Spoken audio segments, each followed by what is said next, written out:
Fonte des neiges, invisible sur l'eau, le fil de son pas.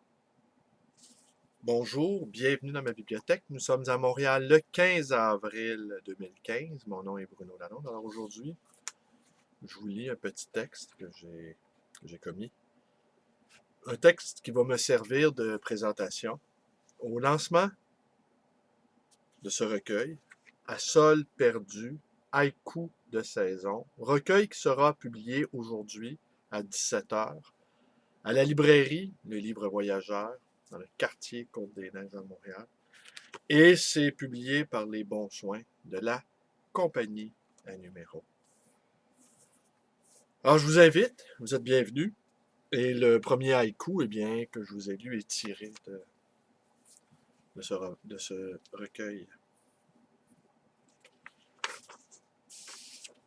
Le titre, beau, laisse entendre un craquement de sol qui se dérobe, comme si l'on avait perdu pied, ou, encore, sur le point de glisser, non pas à la surface des choses, mais derrière le réel apparent, dans le réel absolu, là où s'enracine la stupéfaction d'être. Le haïkiste, Richard Fournier, ne sait pas et ne veut pas être poète, quoi qu'on en dise. Il est antérieur au poète. Sur le seuil, il demeure. Étonné comme s'il découvrait le monde pour la première fois, comme si l'aube dévoilée était le premier matin du monde. Richard Fournier, dans son geste d'ouvrir sa conscience, ne se dira pas philosophe non plus. Il laissera à d'autres le fastidieux soin d'expliquer le monde. Lui, par une écriture juste et précise, il en rendra la lumière et la beauté. Mais il ne se dépouillera pas de son étonnement. Cet étonnement, il l'enracinera bien au-delà de la ligne d'horizon. Le haïkiste précède le philosophe. Il lui est antérieur. Il est avant la démarche.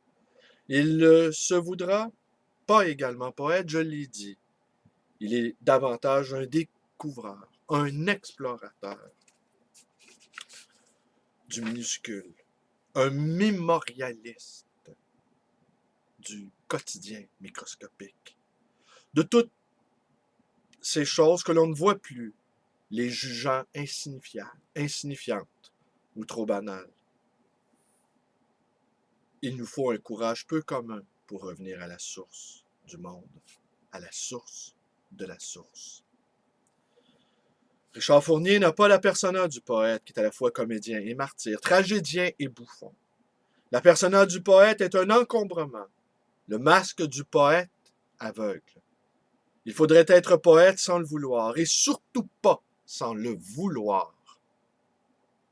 Je ne parlerai pas non plus d'ascèse, ni de religieux dans la démarche de dévoilement qui se joue dans À sol perdu, haïku de saison, qui se joue ici dans l'immuable cycle des saisons, les saisons formant un continuum, chaque saison formant un continent, chaque saison est à la fois un déracinement et également un exil, mais également aussi un retour à la maison, un retour aux saisons, et parfois un retour à la raison.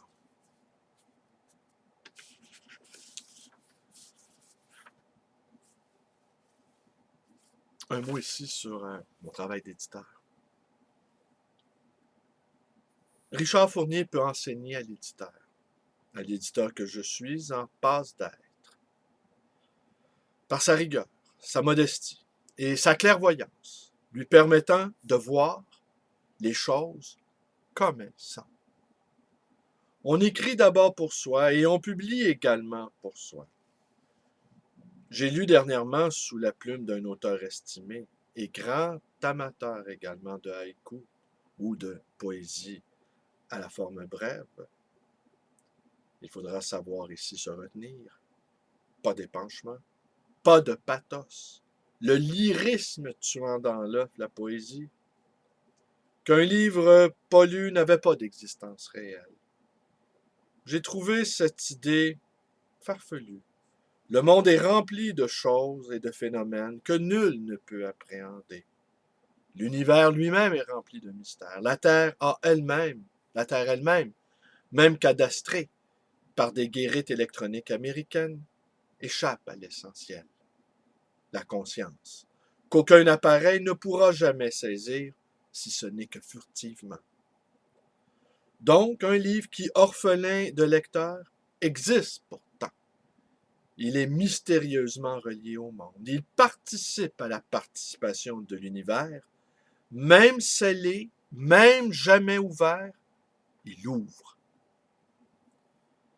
Ma tâche d'éditeur est de lui trouver, sans m'en faire à croire, le lecteur à qui est destiné cet ouvrage, et s'il s'en trouve quelques-uns, pour accueillir ce recueil, eh bien, j'aurais été au-delà de mes espérances.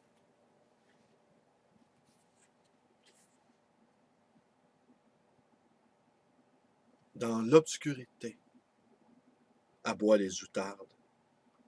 Ici, le chien dort.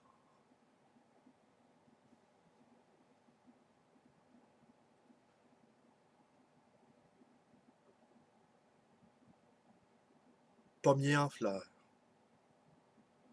au travers des abeilles, un oiseau-mouche.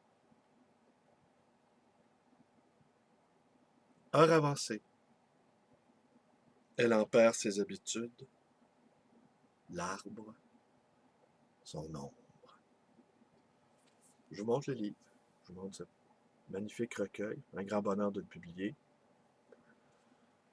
C'était le C, la 16e publication. Peu à peu, un catalogue est en train de s'établir, est en train de se créer. Je ne dirai jamais à quel point je suis heureux de publier des livres, de faire naître des livres qui sans mon modeste apport, eh bien, peut-être n'existeraient pas. L'éditeur et l'auteur, l'ombre et la lumière, le réel et son double. Je vous remercie d'être avec moi. Portez-vous bien. Vous connaissez la suite. Ma page Facebook, ma librairie d'occasion et d'anciens, le livre voyageur, situé dans le quartier Côte-des-Neiges. Mon numéro de téléphone, c'est 514-736-0999. Et vous pouvez également vous abonner à cette chaîne YouTube. Merci. Bonne journée.